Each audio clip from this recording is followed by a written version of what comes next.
Hello guys, कैसे हैं आप लोग। आज हम लोग ये काम करने वाले हैं कि फंक्शंस, क्लासेस और फाइल हैंडलिंग को एक क्विक से रिव्यू कर लेते हैं। ये सबसे पहले जी हम देख रहे हैं कि डिफ़ॉल्ट वैल्यू हम अपने फंक्शन में किस तरह से पास कर सकते हैं। तो यहाँ आपके पास नीचे फंक्शन लिखा हुआ है सम नाम का, डेफ सम num1 और उसके comma num2 is equal to 10।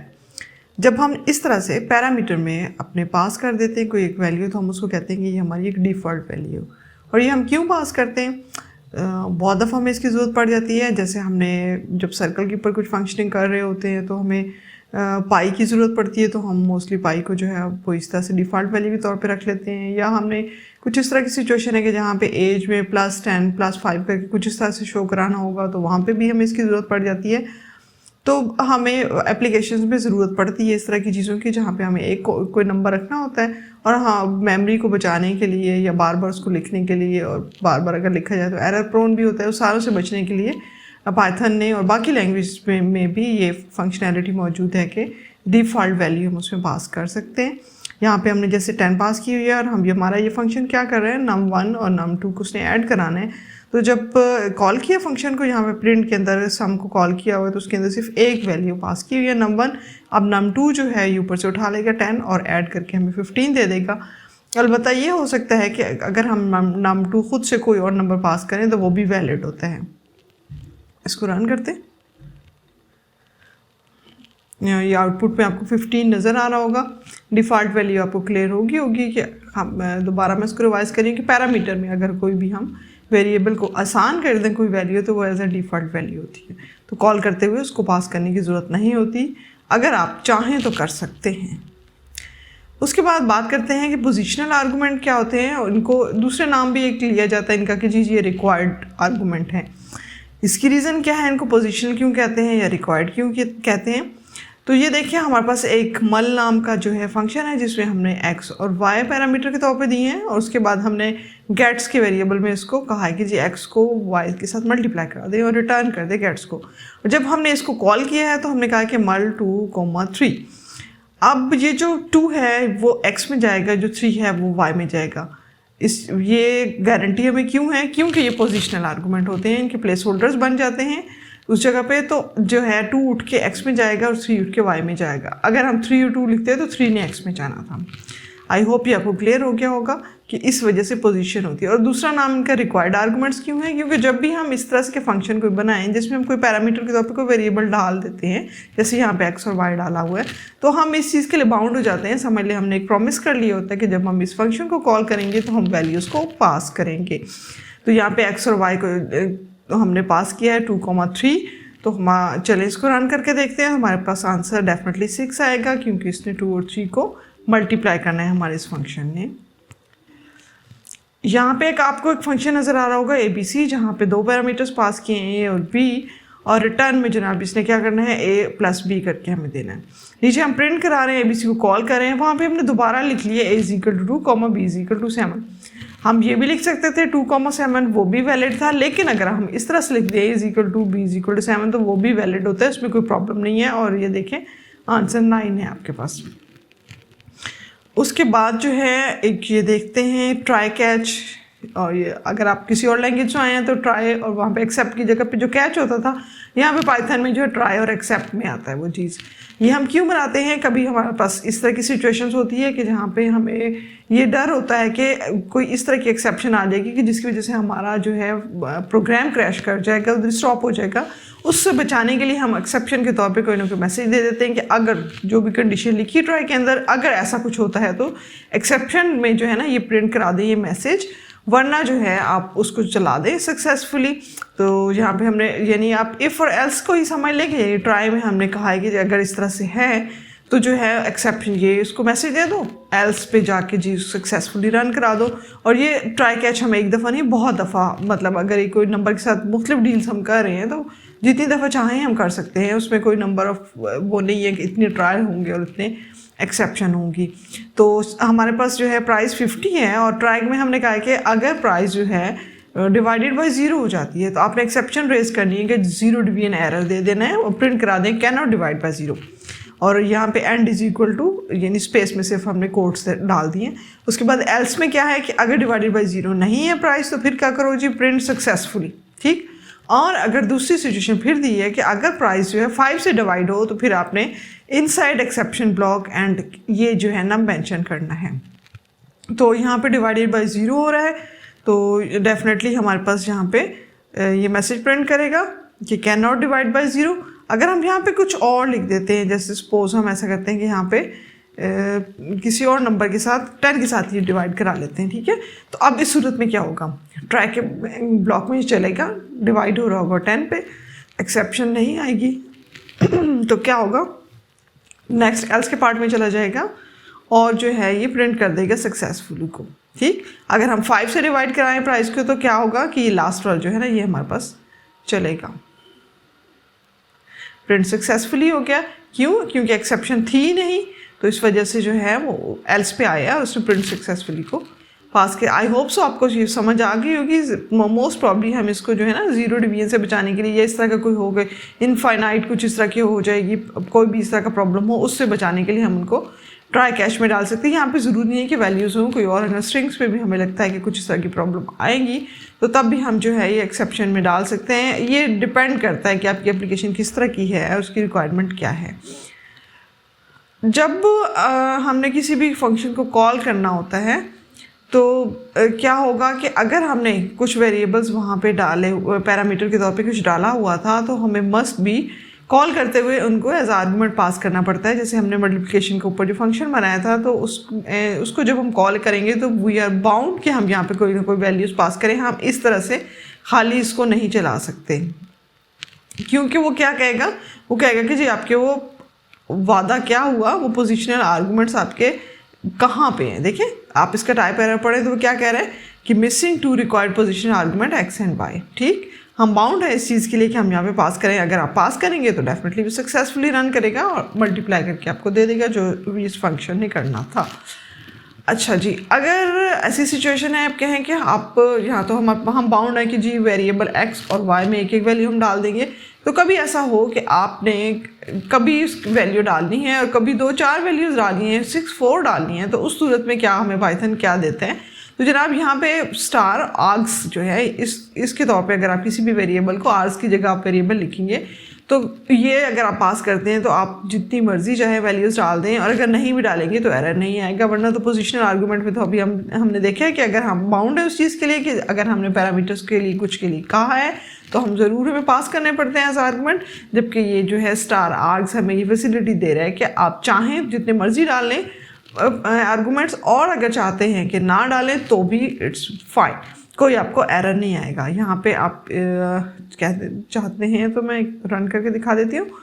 तो ये यहाँ पे क्या है, हम चूँकि मल्टीप्लाई 246 चुका है, मैंने प्रिंट इसको नहीं कहा, अगर प्रिंट कराते तो ये वैल्यू प्रिंट करके देता, तो यहाँ पे मल्टीप्लाई वो बता रहा है कि जी इस लोकेशन पे आपका ये फंक्शन जो है डिफाइन पड़ा हुआ है, एरर नहीं इसने जनरेट किया। अच्छा, उसके बाद जो है ये आर्ग्स तो हमें दोबारा जो है दूसरी ये है कि आर्ग्स अगर हम पास करते हैं तो हमारे पास क्या होता है, ये इसकी को देख लें गौर से कि यहाँ पे रिज़ल्ट किस में आया हुआ है। यहाँ पे आप गौर से देखिएगा, ये इसका रिज़ल्ट जो है ना हमें आने वाला है। हमने यहाँ पे जो फंक्शन रखा है हमने क्या मल्टीप्लाई का स्टार आर्ग्स और प्रिंट करा दो आर्ग्स को, ठीक। तो जब हमने इसको कॉल किया हमने 2, 34 और 5 इसके अंदर पास किया। अब आप लोगों ने जब मैंने इसको रन करना है आप लोगों ने नोट करना है कि इसका आउटपुट किस तरह से आता है। आप देखिए जहाँ इसके आउटपुट में उसने पैरेंथेसिस डाली हुई हैं, यानी इसका मतलब ये हुआ कि जब आप स्टार आर्ग्स के जो है आर्गूमेंट्स यूज़ करेंगे तो उसकी जो है आउटपुट हमेशा टपल होगा। Keep it in your mind, क्योंकि ये कुछ की वैल्यू से ये चीज़ डिफरेंट होती है, तो इसलिए आपको पता होना चाहिए कि अगर स्टार आर्ग्स डाला है तो आपने जो है पोजिशनल आर्गूमेंट्स की बजाय आपने ये चाहा है कि कोई इस तरह का वेरिएबल हो कि जिसमें अगर मैं चाहूँ तो वैल्यूज़ डालूँ, ना चाहूँ तो ना डालूँ, और वहाँ पे सिंपल आप जो है कोई भी फ्लोट या इंट कुछ भी पास कर सकते हैं, नॉट की वैल्यू पेयर्स, ठीक। Keep it in your mind, की वैल्यू पेयर्स के तौर पे नहीं आप पास करेंगे, कोई भी बाकी आप इंटीजर चाहे फ्लोट चाहे कुछ भी डाल सकेंगे अगर आपने एक स्टार के साथ आर्गूमेंट जो है पास कराए हैं। यहाँ पे आर्ग्स जो है मैंने वैसे लिख दिए, इसकी नोटेशन है, या मतलब वेरिएबल कोई भी हो सकता है, उससे नहीं फ़र्क पड़ता, बस शुरू में स्टार ज़रूर आना चाहिए जिससे जो है पाइथन को ये पता चल जाए कि आप ये जो है स्टार आर्क्स को यूज़ करना चाह रहे हैं। अब अगर हमारे पास की वैल्यू पेयर्स हैं तो उसके लिए पाइथन ने कुछ दिया हुआ है, जी बिल्कुल उसके लिए भी दिया हुआ है, डबल स्टार के साथ क्वार्क्स यानी की वैल्यू आर्गूमेंट्स, ठीक है, की KW मेरी इसलिए की वैल्यू आर्गूमेंट जब होंगे तो वहाँ पे डबल स्टार होगा, तो वहाँ पर जो आउटपुट होगा वो हमारे पास किस सूरत में आएगा, जी बिल्कुल सही कहा, डिक्शनरी की सूरत में आएगा, क्योंकि की वैल्यू पेयर जो है हमेशा डिक्शनरी में होता है।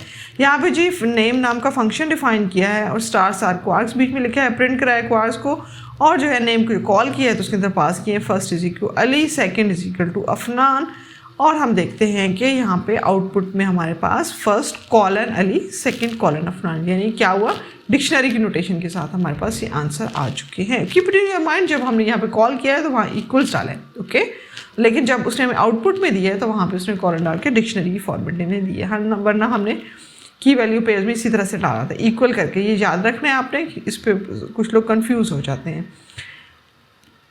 अच्छा, अब अगला क्वेश्चन ये होता है कि क्या ऐसा भी हो सकता है कि हम किसी फंक्शन के अंदर पोजिशनल आर्गूमेंट्स भी यूज़ कर रहे हों, स्टार आर्ग्स भी यूज़ कर रहे हों, स्टार क्वार्क्स भी यूज़ कर रहे हैं, तो जी अलाउ है आप बिल्कुल इस चीज़ के लिए, कोई इसमें जो है आपको कोई मना नहीं करने वाला, आप तीनों में से चाहे को एक यूज़ कर लें, दो यूज़ कर लें, तीन यूज़ कर लें, इट्स अप टू यू, अपने आपकी रिक्वायरमेंट के मुताबिक है।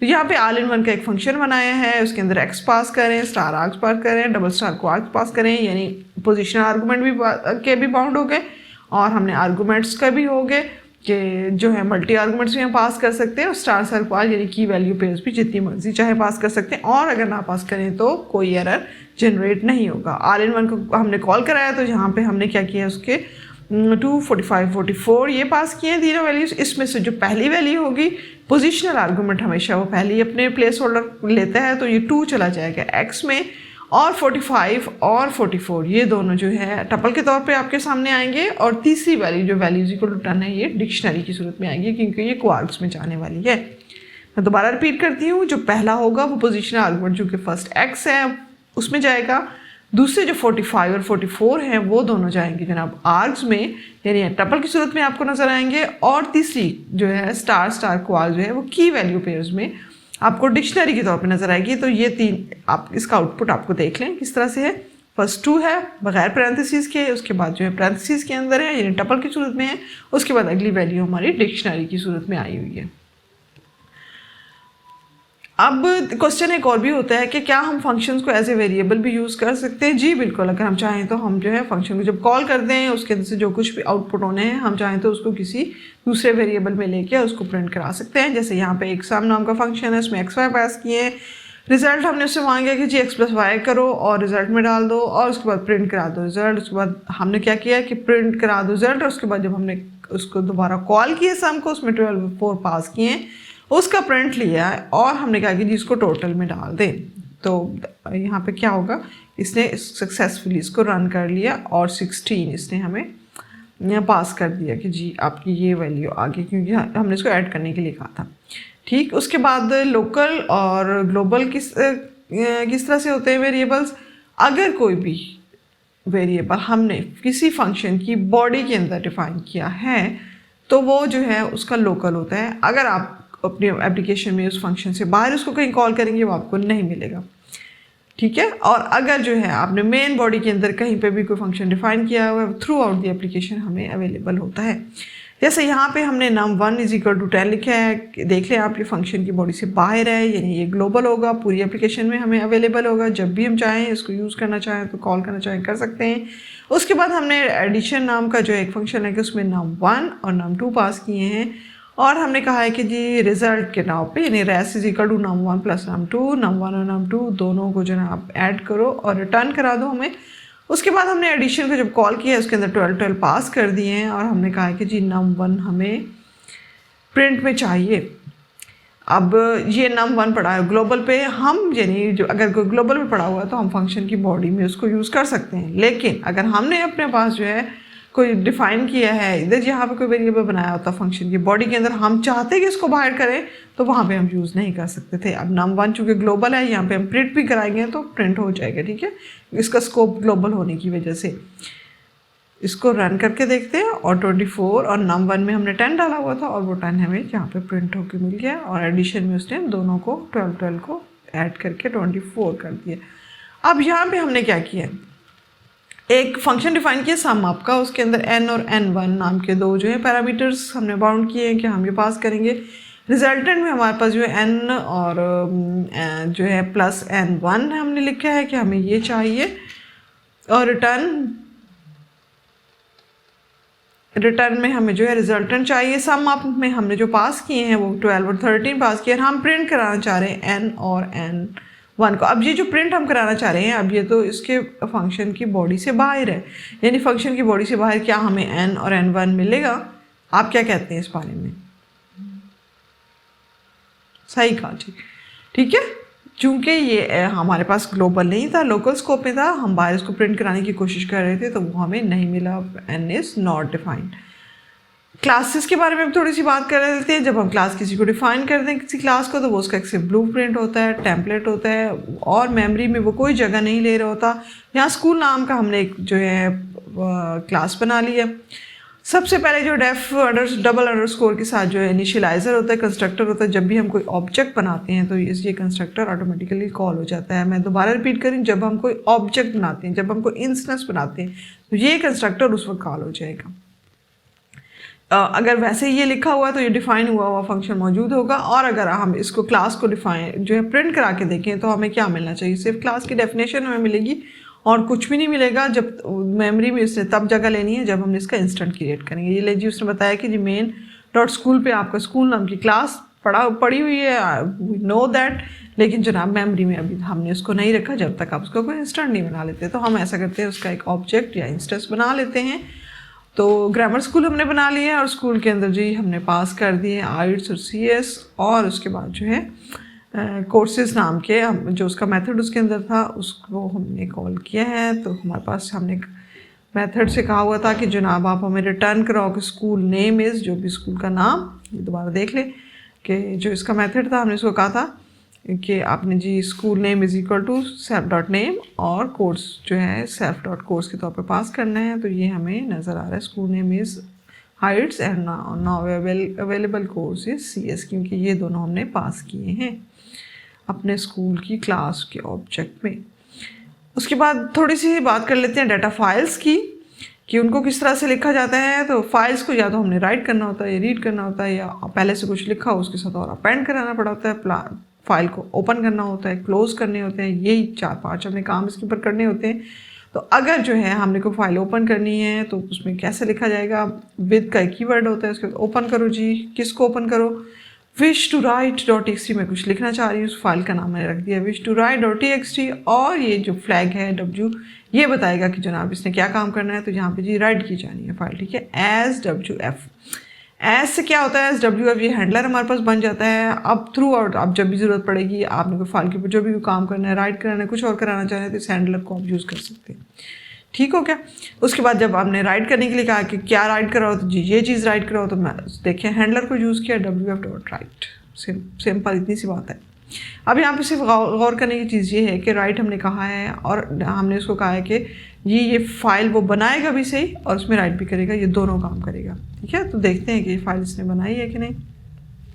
जो टिक दे दी है उसने हमें, और लाइट भी चली गई है। तो ये आपके पास जो है आ चुकी है। अगर हम बात करें कि जी ये डाटा जो है हम वेरिएबल से किस तरह से गेट करेंगे, तो हम ये भी काम कर सकते हैं कि अगर हम कुछ किसी फाइल पे राइट कराना चाह रहे हैं तो वहाँ पे कुछ ना राइट करें, किसी वेरिएबल में कोई चीज़ पड़ी हुई तो वो वेरिएबल पास कर दें तो भी वो राइट हो जाएगा। सेम वही काम किया, ओपन किया f.txt, W को फ्लैग दिया है कि राइटेबल है, एज F1 किया, F1 राइट का फंक्शन उस पर कॉल किया है और उसमें पास कर दिए वेरिएबल नेम, और नेम के अंदर जो कुछ लिखा है हमारी इस फाइल में लिखा जाएगा। अब हम रिट्रीव कैसे कर सकते हैं, यानी रीड कैसे कर सकते हैं? तो उसके लिए सिंपल वहाँ पे हम W का फंक्शन फ्लैग लगा देते हैं, यहाँ पे R का लगाएंगे जो रीड के लिए होती है, और RR वही हमारा हैंडलर, इसके थ्रू हम दोबारा से इसको जो है एक्सेस करेंगे। Here it is to read के फंक्शन वेरिएबल में हमने डाल दिए RR डॉट रीड। तो जब हमने रीड को कॉल किया है तो जो हमें प्रिंट कराएंगे अगर इस वेरिएबल को, तो हम जो है उस जो कुछ भी हम राइट था वो हम उसको पढ़ सकते हैं, रीडेबल फॉर्मेट में हमारे पास आ जाएगा। अब जनाब क्या हो कि अगर हमारे पास जब हम राइट कराएंगे ना किसी फाइल के ऊपर और दोबारा हम उसके ऊपर राइट कराएंगे तो वो उसको ना ओवर राइट कर देता है। पहले वाला ख़त्म, दोबारा से कर्सर वहीं से शुरू हो जाता है और वो पहले वाला चला जाता है आपके पास। जबकि हम हमेशा ये थोड़ी चाहते होते हैं कि जो है एक चीज़ लिखें फिर दोबारा लिखें तो उसको रेज करके फिर उसके ऊपर लिखें, ऐसा नहीं होता। हमें जब दोबारा हम चाहते हैं कि टेक्स्ट लिखें तो अपेंड होके आगे आए, तो इसके लिए जी अपेंड का फंक्शन मौजूद है हमारे पास। सिंपल है, ए फ्लैग लगाएंगे अगर, बाकी काम वही है कि ओपन करें, जो है pending.txt नाम रखती है फाइल का, और हमने कहा कि जी अब हम अपेंड करना चाहते हैं, यानी जो पहले हमारी राइट अगर कुछ हुआ है तो उसके आगे हमने लिखना चाहते हैं। एज ए पी वही हैंडलर है, उसी हैंडलर के थ्रू राइट करा लेंगे। हमने इसको नेक्स्ट लाइन पे लेके जाना चाह रहे हैं, इसलिए हमने कहा कि इट हैज़ टू अपेंड, कि पहले जो लिखा हुआ था उसके बाद नेक्स्ट लाइन पे चले जाओ और इसको उसके साथ अपेंड कर दो। लास्ट काम क्या करते हैं हम फाइल हैंडलिंग में जनाब, keep it in your mind कि हमें क्लोज करना होता है फाइल को, ये हमारा लास्ट काम होता है। और फ्लैग्स को एक दफ़ा देख लेते हैं दोबारा जी। आर रीड के लिए है, और अगर जो है फाइल एग्जिस्ट नहीं करती और आप आर लगाएंगे तो आपको एरर जनरेट होगा, ठीक है। डब्ल्यू की सूरत में तो वो फाइल बना देते हैं, लेकिन आर की सूरत में कोई फाइल मौजूद नहीं होगी तो आपको एरर मिलने वाला है। ए का फ्लैग क्या करता है कि ये अपेंड कर देता है नेक्स्ट टेक्स्ट जो पहले से लिखा था उसके साथ आगे अपेंड कर देगा इसको। राइट क्या करेगा, डब्ल्यू का फ्लैग राइट कराता है, अगर फाइल नहीं मौजूद होगी तो वो उसको बना भी देगा और उसके ऊपर राइट जो आपने कराना है आप उसको कराएंगे। Create specify returns an error file exist, जो है यहाँ पे ये हम बहुत कम यूज़ होता है एक्स, लेकिन फॉर द सिंप्लिसिटी मैंने कहा कि एक दफ़ा अगर कहीं आपको नज़र आए तो आपको पता होना चाहिए कि एक्स क्या कर रहा है, तो वो क्रिएट स्पेसिफाइड फाइल, और अगर फाइल एग्जिस्ट करती है तो वो आपको एरर जनरेट करता है कि जी आप इसको नहीं यूज़ करते, फिर हम वहाँ पे राइट को ही यूज़ कराते हैं। आई होप सो ये आपको क्लियर हो गया होगा। एक क्विक सा रिव्यू था, ये तीनों जो हैं बहुत इंपॉर्टेंट है और मैं चाहूँगी कि आप इनको बहुत अच्छी तरह से देखें, और अगर कोई क्यूरी है कोई प्रॉब्लम है तो आप कमेंट बॉक्स में लिख सकते हैं। Okay, all the best.